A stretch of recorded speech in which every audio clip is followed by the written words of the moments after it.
Demand ఇస్తున్నటువంటి ప్రతాప్ రెడ్డి గారిని ఇతర రాజకీయ పక్షాల నాయకులను ప్రధానంగా విద్యార్థులందరూ కూడా అక్రమ కేసులు పెట్టి జైలు పాల్చేయడం జరిగింది.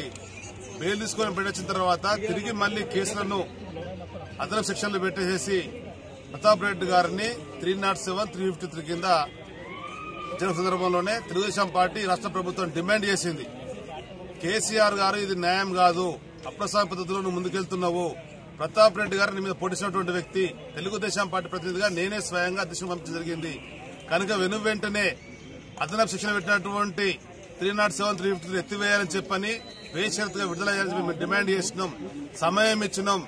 హైదరాబాద్ ధర్నా చౌక్ లేనటువంటి హైదరాబాద్ లో ప్రగతి భవన్ వద్ద ధర్నా చేస్తామని చెప్పని మేము హెచ్చరించినాం. అయినా కానీ పెడచేయని పెట్టినాం. నేటి వరకు కేసు ఎత్తివేయలేదు, విడుదల చేయలేదు. కనుకనే తెలుగుదేశం పసుపు సైన్యం ఇవాళ ప్రగతి భవన్ దగ్గర ధర్నా చేస్తాను బయలుదేరినాము.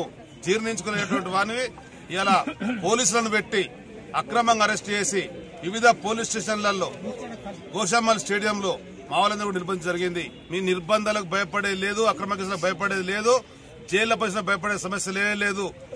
వెంటనే ప్రతాప్ రెడ్డి గారి మీద విద్యుత్ పెట్టినటువంటి అక్రమ కేసులను కూడా ఎత్తివేయాలా, ప్రతాప్ రెడ్డి గారిని వెంటనే విడుదల చేయాలా బేషరతుగా ప్రధాన డిమాండ్ తో మేము ముందుకెళ్తున్నాం.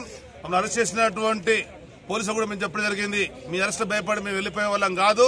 ప్రతాప్ రెడ్డిని వదిలిపెట్టేంత వరకు, అక్రమ చేసేంత వరకు తెలుగుదేశం పార్టీ తెలంగాణ రాష్ట్ర నాయకత్వం అంతా కూడా కార్యకర్తలతో సహా సభ్యులతో సహా వివిధ పోలీస్ స్టేషన్లో ఉంటాము, గోషమ్మల్ స్టేడియంలో ఉంటాము. ఎట్టి పరిస్థితుల్లో మేము బయట వెళ్లే పరిస్థితి లేదని చెప్పని ప్రభుత్వం హెచ్చరిస్తున్నాం. వెంటనే కేసీఆర్ గారు మీరు చొరవ తీసుకోవాలా, పోలీస్ అధికారం పిలిపించాలా, ఈ కేసులను పరిశీలించాలా, శిక్షలను కూడా ఎత్తివేసి బేషరతుగా ప్రతాప్ రెడ్డిని విడుదల చేయాలని మేము డిమాండ్ చేస్తున్నాం. ఏంటండి వీడియో నచ్చిందా? అయితే ఓ లైక్ వేసుకోండి, లేదంటే ఓ కామెంట్ చేయండి. ఎప్పటికప్పుడు మా వీడియోస్ చూడాలంటే సబ్స్క్రైబ్ చేసుకోండి.